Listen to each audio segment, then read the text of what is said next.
त्याकरता सकाळपासून दर्शन घेतली आणि बाप्पाला मागितलं काय? बाप्पाला काही नाही, मी बाप्पाला एवढंच मागितलं किंवा सगळ्यांचं समाधान कर, सगळ्यांना चांगल्या पद्धतीने सुख शांती मिळो अशा पद्धतीने. बाकीचे जे सांगतात आम्ही असं साकडं घातलं आणि तसं साकडं घातलं, आपलं काय शेवटी बाप्पाला पण एक श्रद्धा म्हणून आज तिथं एक प्रत्येकाचा कुठं ना कुठं एक श्रद्धा असते, त्या श्रद्धेच्या पायी आपण जात असतो, दर्शन घेत असतो, तिथं नतमस्तक होत असतो आणि शेवटी प्रत्येकाची हीच भावना असते सगळ्यांचं भलं व्हावं. राज्यात ओला दुष्काळ आहे, शेतकरी हवाल दिलं होतं. राज्यात ओला दुष्काळ असला तरी पूर्णपणे पंचनाम्याचं काम जोरात वॉर फुटिंगवर चाललेलं आहे.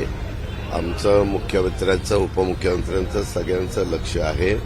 कृषी मंत्री, मदत पुनर्वसन मंत्री हे सगळेच जण लक्ष ठेवून आहोत आणि पंचनामे करून त्या अडचणीतल्या शेतकऱ्याला जे काही मदत करायची असेल राज्य सरकारच्या वतीनं, एनडीआरएफच्या वतीनं, एसडीआरएफच्या वतीनं, ते सगळी मदत आपण त्या ठिकाणी करतोय. परंतु सगळीकडे ओला दुष्काळ नाही. काही भागामध्ये पाऊस चांगला झाला, काही भागामध्ये तिचा अतिवृष्टी झाली, जास्तीचा पाऊस झाला आणि त्या पिकाला जेवढं पाणी पाहिजे होतं त्याच्यापेक्षा जास्त पाऊस पडल्यावर पाणी मिळालं आणि त्याच्यावरून ती पिकं खराब झाली. काही ठिकाणी त्यांच्या मुळ्या कुजून गेल्या, काही ठिकाणी मोठ्या प्रमाणावर नदींना पूर आले, त्याच्यावर नदीच्या जवळच्या जमिनी खरडून गेल्या. काही बाबतीमध्ये ओढ्या नाल्यावरचे ब्रिजेस वाहून गेले, काही ठिकाणी नदीवरच्या ब्रिजेसची कामं चाललेली होती म्हणून साईडनं आपण तात्पुरते जायला यायला नाळ्या टाकतो. अशा काही गोष्टी घडलेल्या आहेत, परंतु त्या दुरुस्त करण्याचं काम आणि त्याच्यातून पुन्हा ज्या शेतकऱ्याचं नुकसान झालेलं असेल त्याला पूर्णपणे पुन्हा उभं करण्याचं काम राज्य सरकारचं चाललेलं आहे. काल नितीन गडकरी असं म्हणाले की विरोधकांनी त्यांना पंतप्रधान पदाची ऑफर दिली होती. मी ती बातमी तुमच्याच मीडियाच्या वेगवेगळ्या चॅनलला वाचलेली आहे.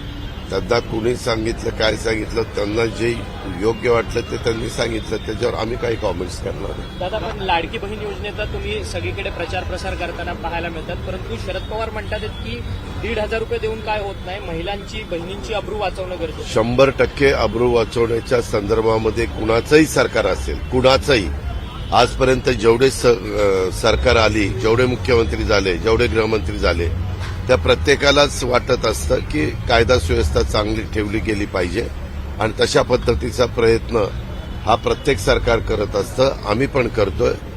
पण यावेळेस जरा लाडक्या बहिणीची योजना ही खूपच ग्रामीण भागामध्ये तर पॉप्युलर झालेली दिसते आणि कुणाला वाटणार नाही की हे मदत म्हणजे सबल आणि सक्षम महिलेला करत असताना तिची सुरक्षितता आणि तिचं संरक्षण हे पण महत्वाचं आहे.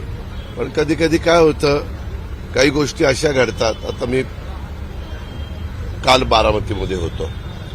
बारामतीमध्ये एका मुलीनी अशी काही तक्रार केली आणि त्याच्यातनं मीडियाने चालवलं की तिथं गँगरेप झाला. चालवलं ना, सगळ्या खोलात गेल्यानंतर काहीही तसं नव्हतं, काहीही नव्हतं. तिनं कुठल्या तरी मुलाला अडचणीत आणण्याच्या करता अशा पद्धतीनं एक भूमिका स्वीकारलेली होती. मला इतकं वाईट वाटलं. तोपर्यंत त्या संस्थेची बदनामी, आमच्या पोलीस खात्याची बदनामी, आमच्या बारामती परिसराची बदनामी, शेवटी बारामतीचे आम्ही अनेक वर्ष लोकप्रतिनिधी असल्यामुळे आम्हा लोकांची बदनामी, सरकारची बदनामी. माझी कुठल्याच मायमाऊलीच्या वर, कुठल्याच मुलीच्या वर अशा पद्धतीचं घडता कामा नये. त्याबद्दल सतत सगळ्यांचं लक्ष आहे. ती तक्रार आल्यानंतर इतकी additional SP, DySP, PI, PSI एवढी त्यांनी यंत्रणा लावली. मग ती सांगायची नाही इथं नाही तिथं, तिथं नाही तिथं नाही, मला इकडं दिलं असं ते. आणि मग नंतर खोलात गेल्यावर वेगळंच चित्र आलं. पण काही चॅनलनी त्या बातमी लावून टाकली. बातम्या आम्ही स्वतः बघितल्या. असं होऊ नये, घडू तर कुठंच नाही. पण माझं सगळ्यांना आव्हान आहे, कारण नसताना कुणाला तरी गोवण्याच्या निमित्तानं असं करण्याचा प्रयत्न देखील कुणीही त्या ठिकाणी करण्याचा प्रयत्न करू नये. दादा मुख्यमंत्री असं म्हणतात की मला गुलाबी रंगाची गरज नाही, माझा रंग पांढरा आहे, जो कोणत्याही रंगाला फिका करतो. पांढरा रंग सगळ्यात चांगला स्वच्छ असतो. हो का, मी पण आज पांढरा शुभ्र काढलेलं आहे. मुख्यमंत्री म्हणतात ते योग्यच आहे. तुम्ही काय करता मीडिया, हे असं म्हणले ते तसं म्हणले, तुमचं काय. मग मुख्यमंत्र्यांच्या बद्दल मी काहीतरी म्हटलं, अजित पवारांनी त्याला हे उत्तर दिलं. अरे कशाचं काय, आपला चांगला गणेशोत्सव उद्या, विसर्जनाचा कार्यक्रम सगळ्या महाराष्ट्रात होणार आहे.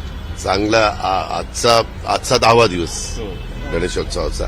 10 दिवस चांगल्या पद्धतीने गेलेले आहेत. सगळीकडे भाविकांचा उत्साह बघायला मिळाला. तुम्ही पण सगळ्या चॅनलवाल्यांनी अतिशय व्यवस्थितपणे, बऱ्याच लोकांना जाऊन दर्शन घ्यायला जमत नाही, रांगेत काही तास उभं राहायला जमत नाही, काही तब्येतीची काय परिस्थिती असते, काही बाहेर भागातले असतात आणि त्यांना एक आकर्षण असतं पुण्यातल्या काही गणपतींचं, मुंबईतल्या काही गणपतींचं. पण ते सगळं काम तुम्ही अतिशय उत्तम पद्धतीनं करताय. त्यांना घरात बसल्या दर्शन घडवण्याचं हे पण त्रिवार सत्य दादा, आहे. भुजबळांनी दावा केलाय की मनोज जरांगे पाटलांना दुसऱ्या दिवशी संपूर्ण लाठीचार्ज झाल्यानंतर दुसऱ्या दिवशी उपोषणाला बसवलं, ते राजेश टोपे आणि रोहित पवार यांनी. या दाव्याला कसं पाहता? नाही, मला माहिती नाही. मी विचारून भेटल्यानंतर असं काही होतं का, मला माहिती नाही. दादा, जागा वाटपावरतून खरं तर मुख्यमंत्र्यांनी काही वर्तमानपत्रांना मुलाखती दिल्यात. त्यांनी त्यात सांगितलंय की खरं तर स्ट्राईक रेटवरतून आणि जिंकण्याच्या क्षमतेवरतूनच संपूर्ण जागा वाटप होईल. जे हे सगळे प्रमुख व्यक्ती आहेत त्यांना प्रत्येकाला जे काही वाटतं ते त्यांना म्हणण्याचा अधिकार आहे, सांगण्याचा अधिकार आहे. सगळेजण सांगतील आणि नंतर फायनल निर्णय होईल. 2 टप्प्यात निवडणुका होतील असंही ते म्हणतात. मला काहीच माहित नाही. मी काही ज्योतिषी नाहीये. निवडणूक आयोगाशी मी काही बोललेलं नाही. निवडणूक आयोगाची प्रेस ज्यावेळेस आयोग लावतील त्यावेळेस आपल्याला सगळ्यांना कळेल. थोडी कळ काढा ना. सध्या आता गणेशोत्सव चाललाय, कुठलं दर्शन राहिलेलं असेल तर घ्या, बाप्पाला नमस्कार करा. त्याच्यामध्ये एवढं काय, तो त्यांचा अधिकार आहे ना, आपला अधिकार नाहीच आहे कुणाचा. निवडणूक आयोगाचा अधिकार आहे. 2 टप्प्यात घ्यावं, 3 टप्प्यात घ्यावं, 1 टप्प्यात घ्यावं, 4 टप्प्यात घ्यावं, पूर्णपणे त्यांचा अधिकार आहे. त्यांचा स्वायत्तता आहे, त्यांचा अधिकार आहे. 6,600 मेगावॅट वीज निर्मिती कंत्राट अदानीला मिळालेलं आहे. आधीच अदानीवरून काँग्रेस टीका करत असते आणि आता एक मोठं कंत्राट देखील अदानीला मिळते. हो का, कुठल्याही सरकारमध्ये एखादं कॉन्ट्रॅक्ट करत असताना, कंत्राट निघत असताना काही नियम ठरलेले आहेत. त्या टेंडरची काही प्रोसिजर ठरलेली आहे. त्याच्यामध्ये तुमचा किती टर्नओव्हर आहे, काय आहे, तुम्ही लोएस्ट किती आला, एस्टिमेट कॉस्टने आहे का लोएस्ट आहे, अशा सगळ्या गोष्टी बघितल्या जातात. आता तुम्हालाही माहिती आहे की आपल्या इथं होल्डिंग कंपनी आहे महावितरण, म्हणजे ऊर्जा विभागाची, आणि त्या होल्डिंग कंपनीच्या खाली 3 कंपन्या आहेत, महावितरण, महापारेषण आणि महानिर्मिती. आता ज्यांच्या टेंडर आहे, आता हे टेंडर असेल महानिर्मितीचं, महानिर्मितीने त्याबद्दलचा, आणि तिथं सीएमडी असतो, हा आयएस ऑफिसर असतो, ते त्या ठिकाणी बघतात.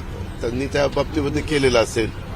त्याच्यात नुसती टीका टिप्पणी करण्याच्या पेक्षा काही चुकीचं झालेलं असेल तर टीका करणाऱ्यांनी दाखवावं की या टेंडरमध्ये अशा गोष्टी जाणीवपूर्वक डावलल्या गेल्या किंवा नवीन टाकल्या गेल्या, असं काही झालेलं असेल.